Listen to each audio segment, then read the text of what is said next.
Here we go. Spoiler alert, audience.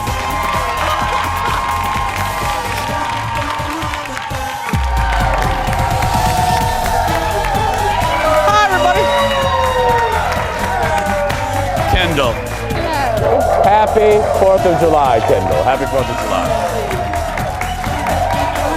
Your feet match your top. I love that. Hi, everybody. Get ready, Leo, and tape right there.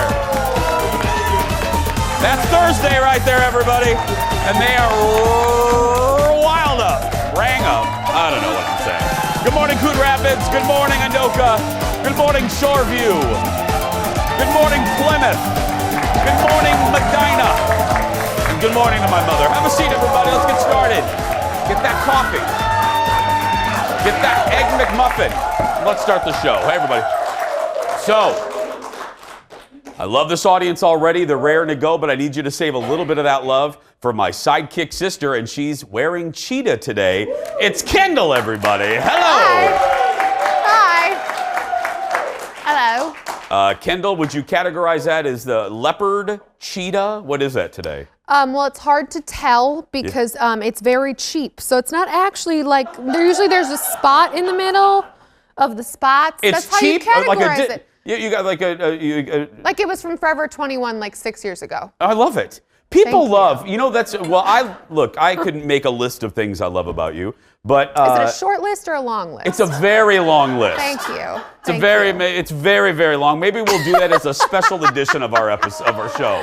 Aww. We should, if we run out of ideas, we'll just do 52 minutes of me just listing off reasons why I love you. I am here for it, But Jace. I'll give you one right now. This is what I hear a lot about you. People love that you're just capital R real. Like you don't necessarily go to fancy stores. Mm-mm. You're like us. You go to the TJ Maxx. You go to the Nordstrom Rack. You go to the Jacques Penney. You know what I mean? Yes. But anyway, so that's probably Forever 21. Forever girl. 21. That's right. Rest in peace. Are they even open anymore? I think they They are. are? I think okay, for a I little heard while, that they were closing and now they're. Forever 21, Forever 45. Right Yes. there. Yeah. Anyway. Yes. How you doing though?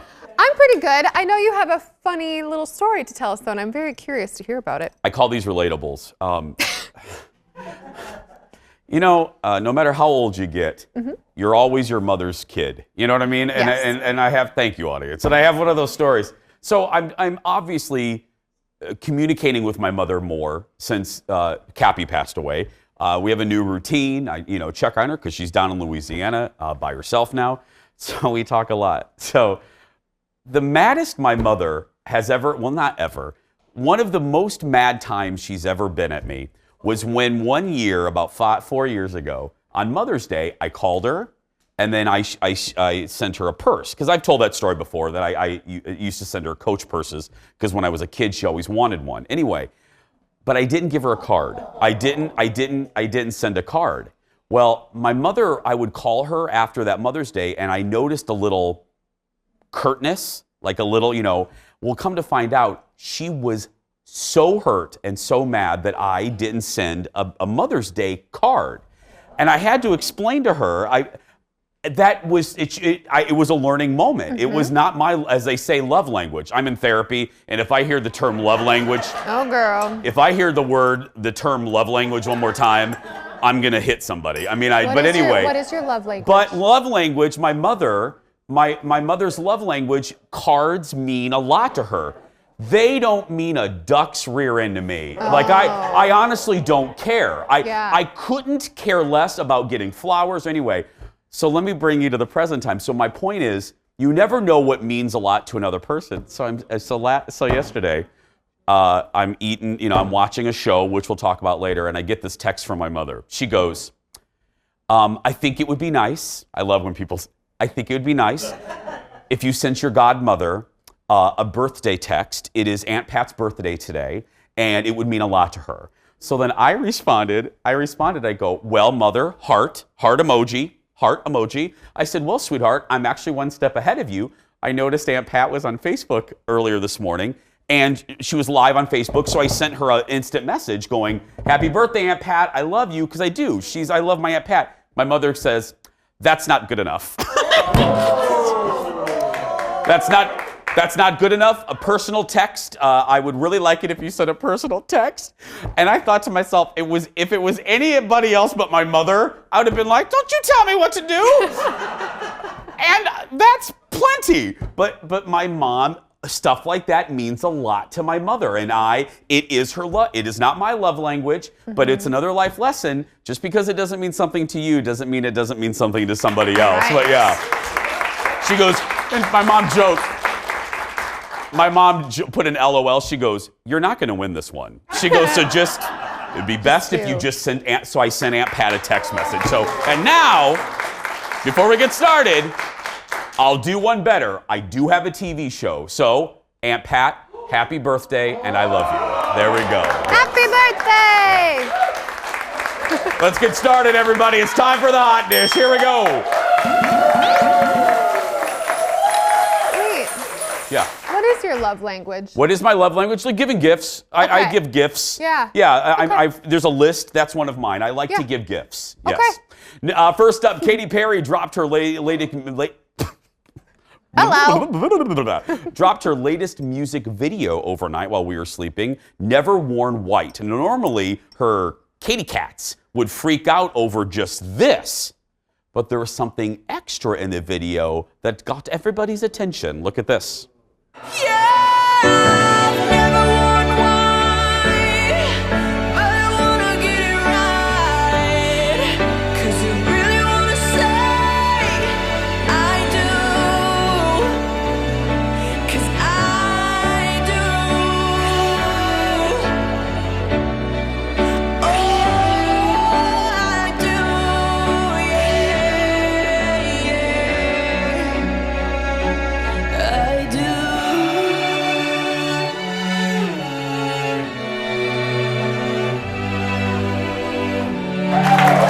Well, you can kind of figure it out yourself, but Katy is pregnant. Katy is pregnant. She's engaged to Orlando Bloom, so they're blooming.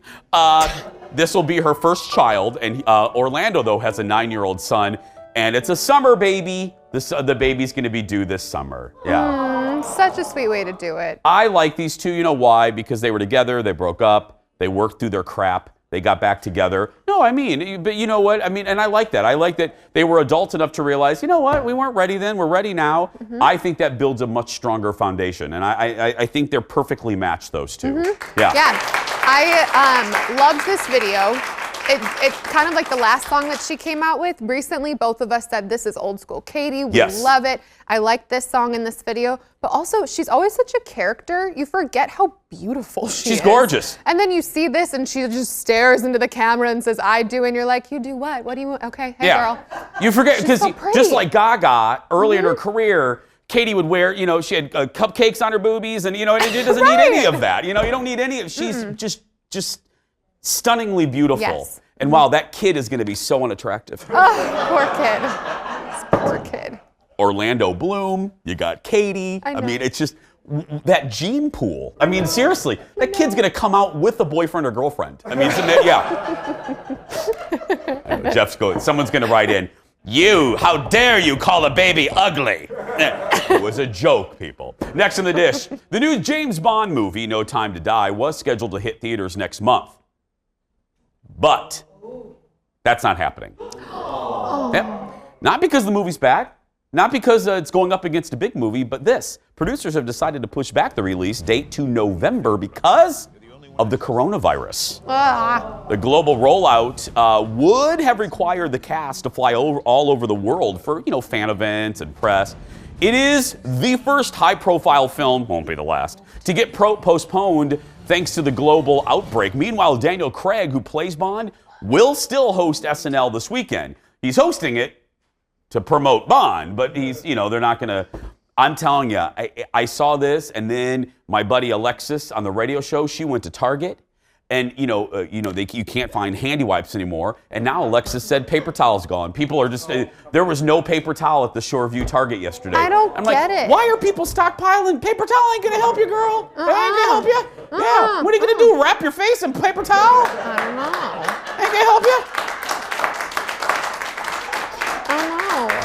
I don't know. I don't know. know. I know. Gonna make a human bandage out of paper towels? I know. I feel like everywhere I've gone, you just see empty shelves, and I'm like, should I be thinking about this? Because like I didn't think about any of this. And I'm like, oh, I got some soap in the back room. I got some towels. I have water in the sink. Oh, let me tell you, if there is an outbreak, if there is a zombie apocalypse, if monkeys fall from the sky, I'm done because I am so unprepared. I know. I'm gonna end up grabbing my Dallas DVDs and running out the door. I have nothing. You know what I mean? And the dogs. I'm done. I know. Oh, the dogs too. Yeah, and the dogs. I'll take and Colin too. I'll grab Colin too. Well, he can run for himself. Colin can run for himself. Yeah. He can hold Biggie. I'll hold Dexter in one hand, my Dallas DVDs in the other. That's all I need. Boom. If I find some SpaghettiOs on the corner, that's fine. Yeah, that's great. yeah. Oh, SpaghettiOs, that would be fun. Now that would be fun. Look, all of that canned food, that'll last you forever. Kraft macaroni and shells, the sauce stuff. Oh, yeah. Oh, that'll last until the end of time. Oh, yeah. We could share a packet. I actually do have friends, though, that do. I have 2 friends I'm thinking of that went last weekend to Costco and created bunker kits. Like, they have canned foods. And my one friend, she's like, okay, I got applesauce, I got bananas, I got toilet paper, I got vodka. And I thought, well, yeah, she got wine and vodka, too. And I'm like, well, if you're in a bunker. Right. I don't want to survive that. No, I don't know. I'm like, again, if there is I've always said this, if there's a zombie apocalypse, just eat me. Just eat me because I'm not, Go get another cup of coffee out of that pack. We'll be back after this. Stay with us, everybody. We're just getting started. Coming up next, he's truly one of my favorites and one of the nicest guys in Hollywood. Daniel Radcliffe is far away from wizards in his new movie. He'll join us live to tell us all about it. Then he is our Hollywood insider with the best dish and the best picks. Dax Holt will join us live from his extra bedroom in just a little bit. And are you getting ready to take a trip this spring break and want to pack light? Well, organizer Louise is back with the perfect way, the ultimate way to pack a carry-on. Stay right there. The Jason Show will be right back.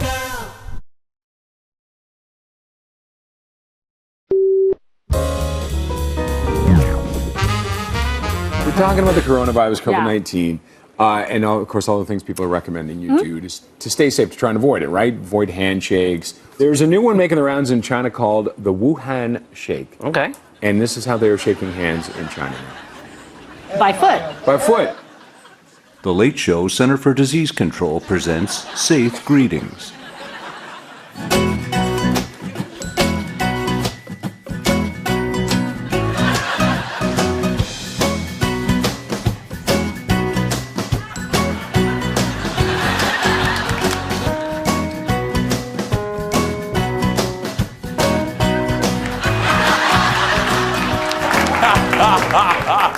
Welcome back, everybody. The Late Show giving us ideas on how to greet each other now. We did the Wuhan kick yesterday, didn't we, Kendall? Live on the show, we did that. We held hands to do it. Yeah, we had it because we were Not imbalanced. balanced. Yeah, we were like Oprah a couple days ago. We just topple right over. Next in the dish, it was a reality TV crossover last night on The Masked Singer as we learned the identity of one more. Oh. Top row. Can we escort those people out of the audience? Spoiler alert. Spoiler alert. One more. Cover your ears, ma'am. Cover your ears. And sir, one more celebrity went home before we show you who. Here's a quick recap.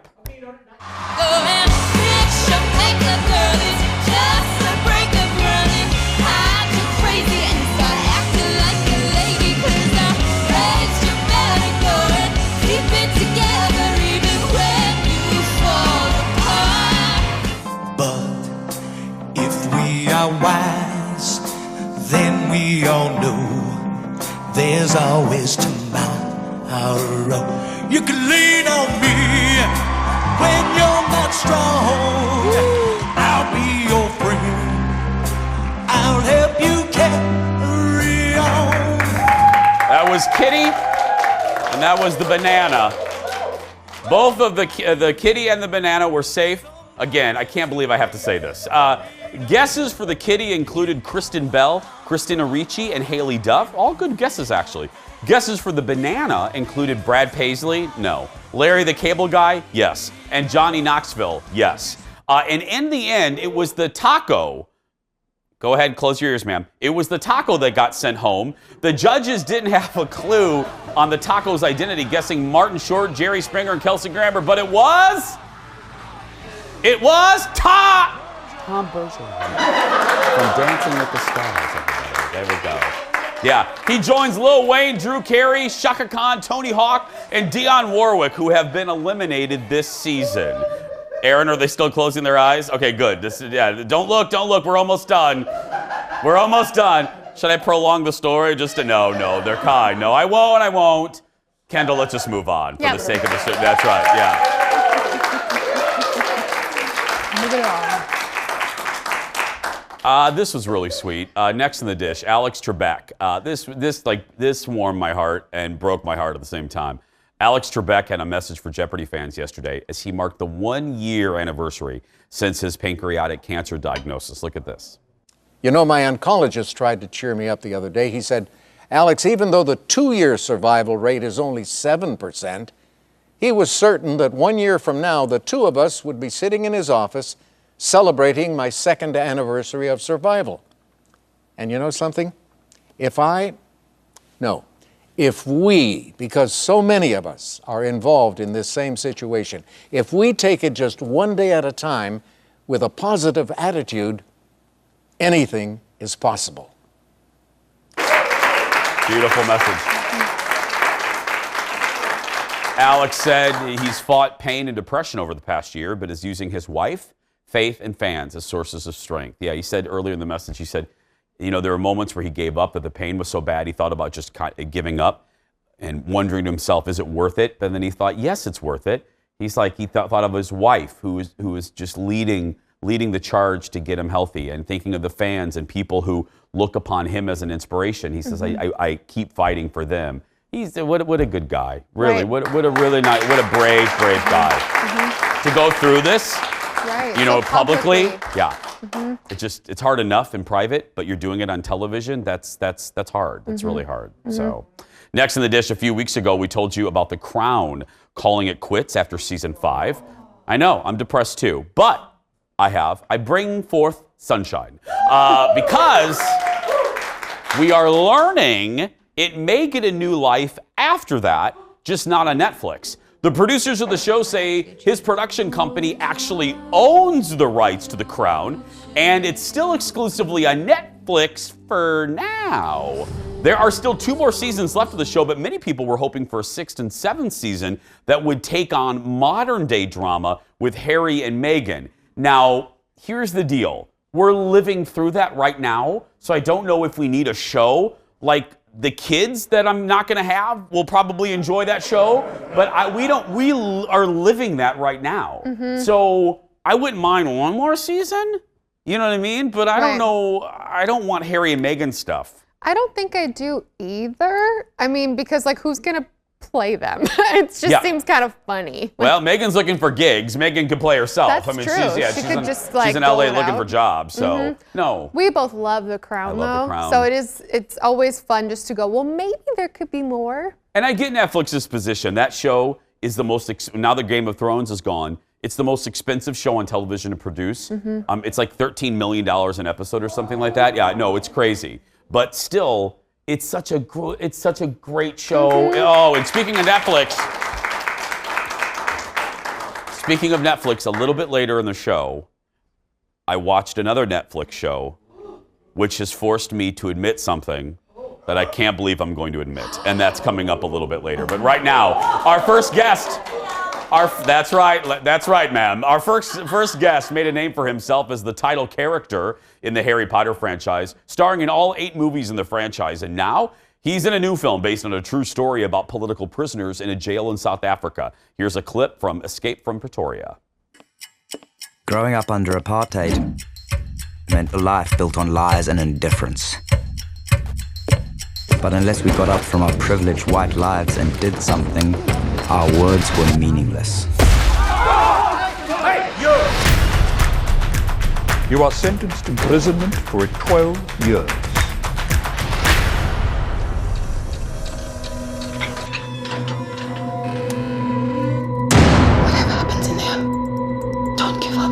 We are prisoners of conscience. Well, we're prisoners of war. The film stars Daniel Radcliffe and hits theaters this weekend. Audience, give it up for Daniel Radcliffe, everyone. Hello. Hello. I always like to either start or end. Hello, I can't see any of you, but that was a lovely entrance. Let's start. I gave a little bit of the synopsis there, Daniel, but fill in the blanks for us. Tell us a little bit about the story, if you would. Sure. So I play a guy called Tim Jenkin, and him and his friend Stephen Lee were both anti-apartheid activists in South Africa in the 1970s, and they were imprisoned together for their activism. And it's the story of how they then broke out of prison, and it's when I first read the script, it was just one of the most, like, I love a prison break movie or an escape movie or anything like that, and so I sort of couldn't believe that I'd never come across this story before. The way they escaped is so ingenious and brilliant and simple and insane in its simplicity, that I was just like, yeah, I want to be a part of telling this story and getting it hopefully more widely known. Daniel, what is one of the not difficulties, but maybe challenges when you're dealing with a true story, real people as an actor? Yeah, I mean, you definitely feel like an extra pressure to do it well. Not that you're ever like slacking when you're not playing real people, but there is something about having that guy there on set, which Tim, who I play with, was on set with us quite a lot, that really does kind of raise the stakes, and you're just going, oh, this is not just, you become very aware that we are all actors in costumes, and this is a guy who actually lived this. So yeah, it's definitely, it adds some pressure, but it also just motivates you to, work harder and make it really good. I think every project, no matter if you're doing a movie or take on a new position in your company, you always learn something new. What did you learn from this particular project? I mean, I learned a South African accent to start with. I suppose that's the most basic thing I can think of to say. That was new for me. And other than that, I learned that I would probably be really rubbish at escaping from prison. I would probably take a look around and go, this seems pretty secure.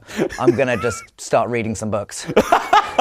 How are you good at accents? I'm glad that you brought that up, because I was eventually going to ask you. Because some actors are really good at it. They don't really need any help. Are you good at it in general? I'm okay. Like, I've got a decent ear for accents, but not like, there are some people who are just phenomenally good. I think this was one of the harder ones I've had to do, but I also did. There were a lot of South African people who worked on Potter in various capacities, so it was an accent I sort of grew up around a little bit. Yeah, definitely the hardest one I did an Israeli accent for a film once, and that is very, very difficult. So compared to that, South African was all right, but it's not as American's my favorite one to do, because I do it the most, and I feel like it's the one I'm best at. Yeah, you're really good.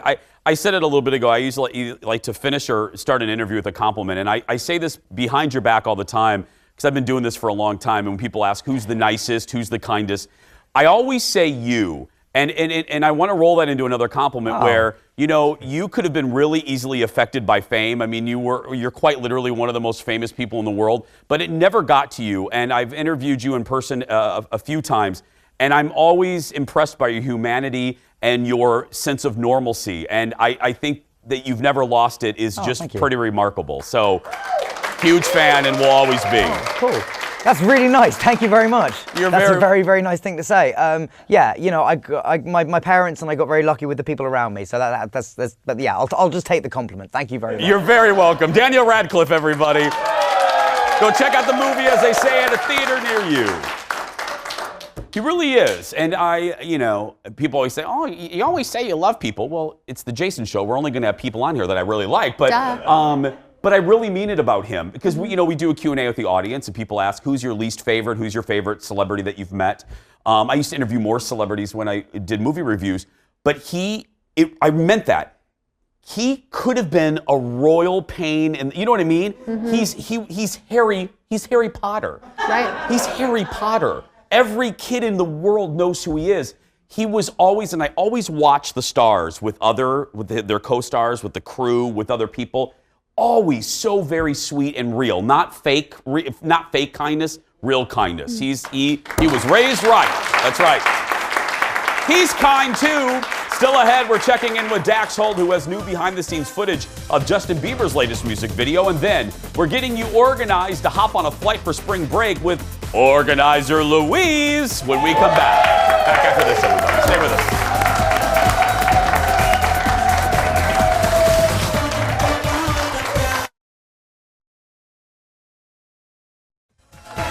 Welcome back, friends.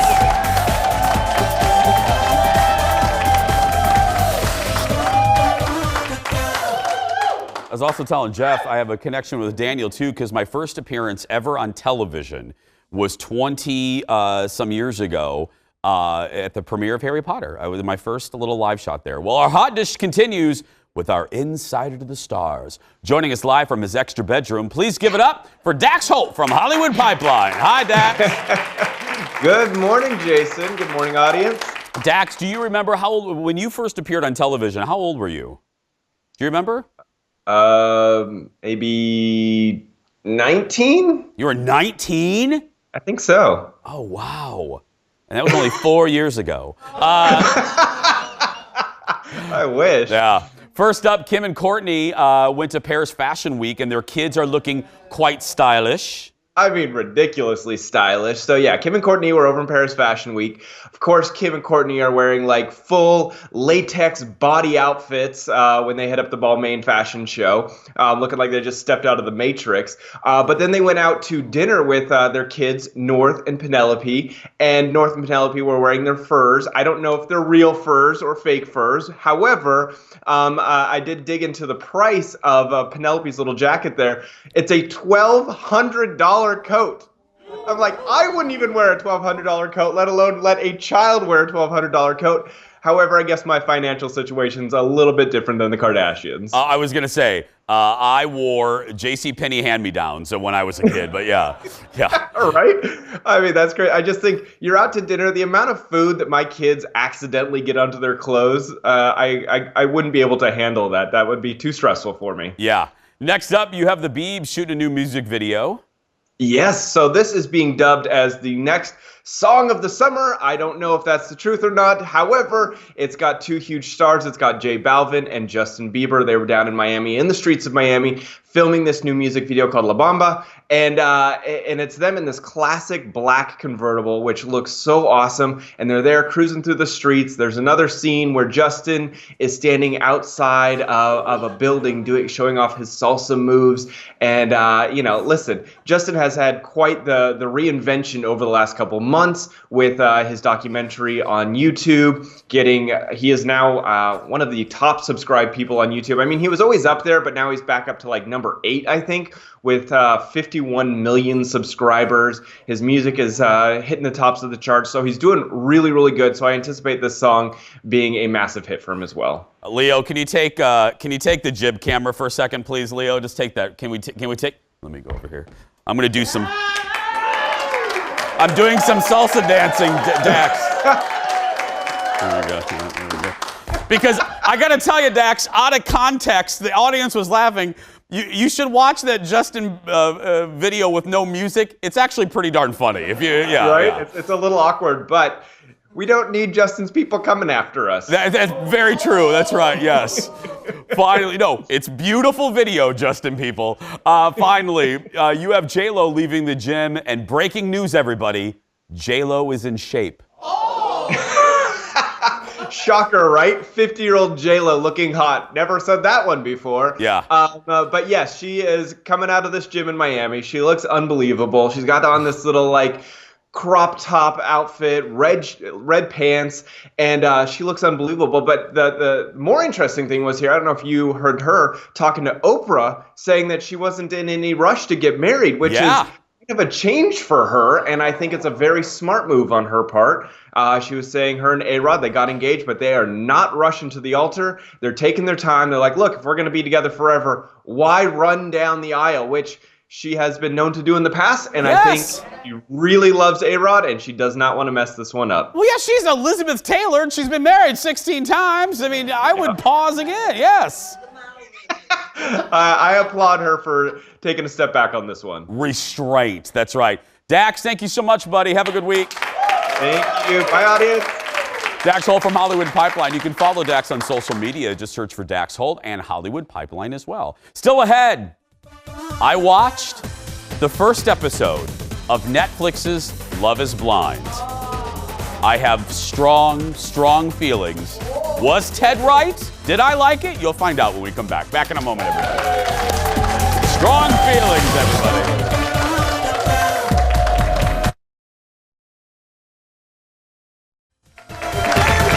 Welcome back, friends. Welcome back.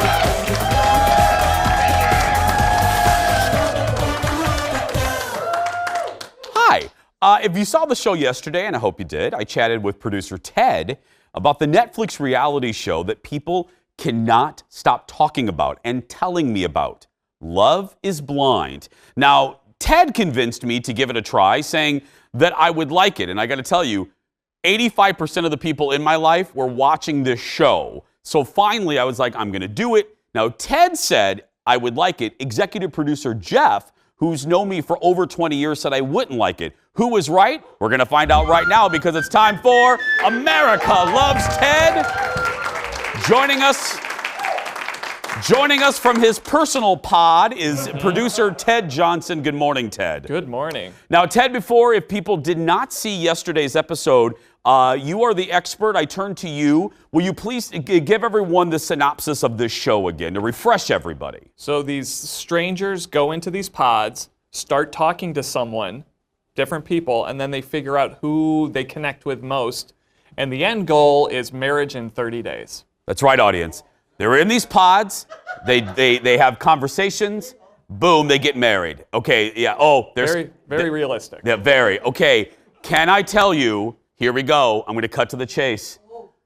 I am addicted. Knew it.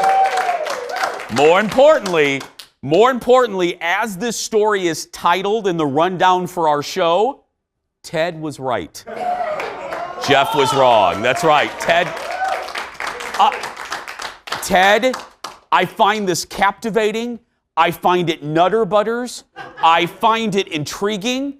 Most importantly, and this is what I find lacking in other dating shows, that's why I'm not a Bachelor fan, and I rarely get connected or feel a connection with the contestants.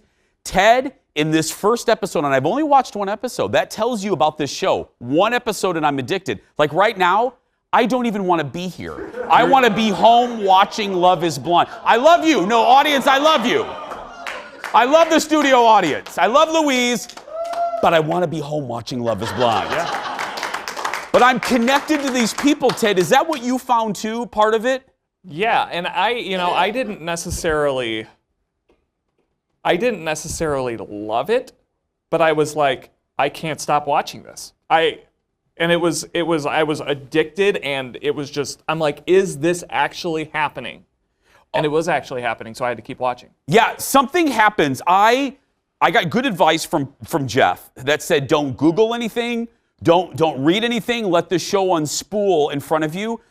So I don't want to ruin it for other people. But something happened in this first episode where I was like, what?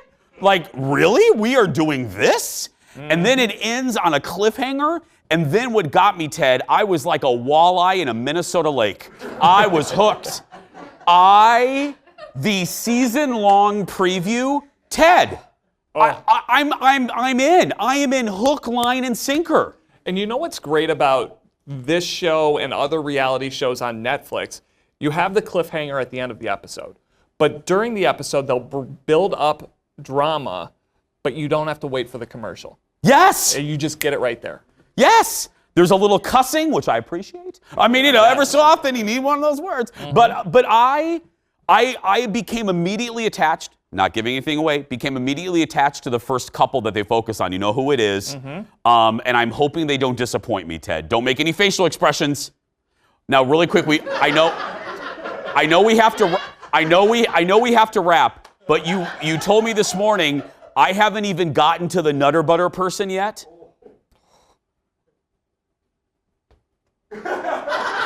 Oh, is that her? Really? Ladies and gentlemen, Messica. Yes! Love is Blind on Netflix, everybody. Thank you, Ted, for being right.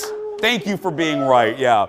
Wow, it is really good. Again, it's called Love is Blind. If you want to watch it with me, it's on Netflix. You know I'll be talking about it until I get through the whole thing. Still ahead, we're getting a lesson in packing correctly for your carry-on when we come back. Back after this, everybody. Woo!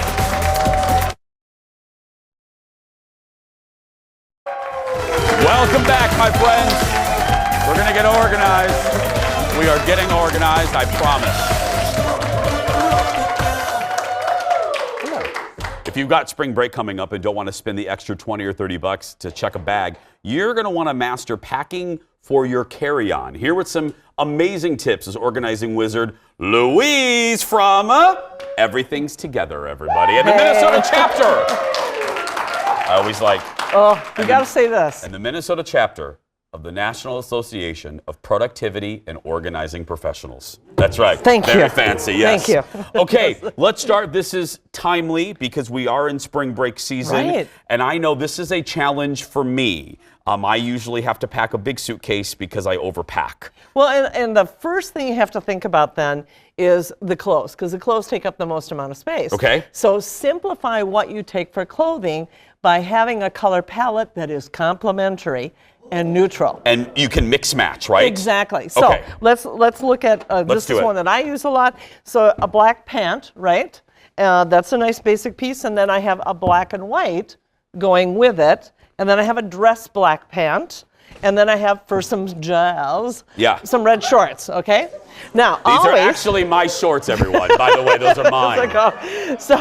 So I've got nice basic pieces, and always bring a pair of jeans or wear a pair of jeans is what I like to do. On the plane, yes. Right, along with my heaviest shoes because they take up more space in the bag otherwise. Because everything goes with jeans. Everything. Every color, everything goes with jeans. And I love that you did this because what I make the mistake of, I do a black and a navy. And it's like either stick with the navy or stick with the black. Or stick with the brown and complement with beige. Yes. So now how do we complement these tops? Okay, so I've got a black little top that can go with my dressy, or it can go with my jeans, or it could go with my shorts if I want. I've got white. That works out great with all of those. White goes with everything. Now we get exciting and we have some colors. And again, each piece this can is be also worn. for me, everyone. This is from my closet right there, yes. And like Kendall, before Forever 21, there were other stores that have wild prints. And then because you're going, on a beachy vacation and on the plane. Now that's a lot of clothes, and this will all fit in a carry-on bag. Given that you're going to be wearing something. Yeah, you're going to be wearing one outfit. Exactly. Well, hopefully. Louise, I don't know how you travel, but So the second thing I just want to bring out is make sure you look for a carry-on that is in line with what your airline will allow. A lot of people buy smaller carry-ons now, 20-inch, 21-inch. If you're going to only take a carry-on bag, go for the full 22-inch, and then look at what the airline says are the dimensions and measure. You just take out your measuring tape. Yeah. This is the 21-inch. This measurement here. I bought the biggest carry-on because of this reason. Right. I had a smaller one, and I'm like, I could actually get a bigger one. You'd be amazed how much more you can carry on there. I am amazed, and now the problems solved. Okay, so then we want to pack it the most efficiently way that we can using all the spaces available. So packing cubes, there's a variety of things out there at your travel accessory stores. I love this. Executive producer Jeff is not, he needs to be convinced about the packing cubes. But look at these. This is a fun one because a couple of these, that one and this one actually come out. So these go right into your dresser. Oh, that is fun. This is enough socks and underwear for 2 people for a week. Yeah. That's right in here. Very, very handy. Packing cubes like this. I've got 8 t-shirts in here. 8 t-shirts. So easily you could put t-shirts and shorts. Okay, but if that's more what you're wearing. Why does the packing cube? Why is it better? Is it because it condenses everything down? Or? Right, it does, and then you use your space really efficiently in terms of popping it in. Plus, it's also available. You can, because they're soft. You can kind of mush around. So if I didn't want to take this whole thing, I could have this, and then I can have this on the side. Got it. And I can have this on this side. It's basically putting together a puzzle. I mean, it really is. Yeah. And the packing folders, that's another one that's helpful for more dress clothes. And what I love about it is, you buy this. Let me turn it that way so you see more of what the shirt is. They just give you a little guide. Here's how to pack pants and shirts Oh. And this minimizes I'll need wrinkles. And again, it takes out air, it makes things flat. So it makes it easy to be able to, and you can stack, again, 7, 8 items within this. And this is called a packing folder. Packing folder. Packing right. folder, okay. So you kind of pick which one you want. Now, on some of your spring break trips, you might not be going to the beach. You might be going to the mountains and skiing, right? So you're going to take bulkier clothes. That's where you want to use compression bags. Okay. And do you know compression bags? Do you use them? I've never used a compression bag, no. Well, let's do it. Is it like is it like those food saver things when you're trying to save a chicken breast? It is, basically, yes, it is. But you don't necessarily have to have a vacuum to do it. Oh, really? Yeah, because this is meant to be... Because I was wondering, I'm like, is Louise going to pull out a vacuum to suck the air out of this thing? And inside my travel on Exactly, No, the idea is that you want it to be compressed for the time you're packing and traveling. And as soon as you get to your destination and pull it out, you don't need it to be for longer. Because like most of these type items, eventually you'll lose, that air. So now we have to be really quiet so I you am can very hear. curious of what you're going to do. Okay? Are you ready? Okay, Yeah. so now I start at one end, the end where I sealed it. And if you listen, that wasn't me, that's the bag. What? Really? Are you kidding me? Okay, so now put that in your bag, and you've taken all the air out of the bulkiness of puffer jackets, sweaters, anything that is polar fleece. Yeah, and there you go. I am amazed. I'm glad, as much as you travel, I'm glad I really kind of wowed you there. Can you get these anywhere? Yeah, look for places like the AAA Travel Store in Minneapolis, organized, or Container Store has them. Amazon, And then online, Magellan's and TravelSmith are good sources. So any place that has a good selection of travel accessories, all of these kinds of things you're going to be able to find. We love her. Louise, everybody. To find an organizer that's right for you, head to napominnesota.com. We're going to take a break. We'll be back after this. I was wondering how you were going to do this without a vacuum. Ooh, welcome back. I'm here with Cheetah. I'm here with Cheetah. That's right. Come see us, everybody. Come be in the studio audience. We have tickets left for this week. All you have to do is go to our Facebook page. Just search for Jason Show TV. When you get to our page, right below the cover photo, you'll see a ticket tab. Hit that. Let us know when you want to come, how many people are in your party. You're in by 9:15 and you're out by 11:15. So even if you need to skip work, you don't have to skip the whole day. That's right. Or you can. Or you can. We won't tell anyone. No. We have masks that Aaron has that we can put masks on you if we need to hide your identity in the audience. Right, Aaron? We have cheetah masks. We'll be right back, everybody, to wrap up the show. Stay with us. Yes.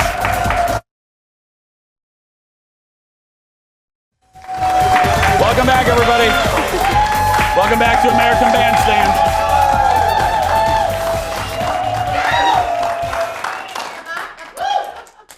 See, one of the great things about being in the audience is you get to see what happens during the commercial breaks. I mean, sometimes we tell you secrets.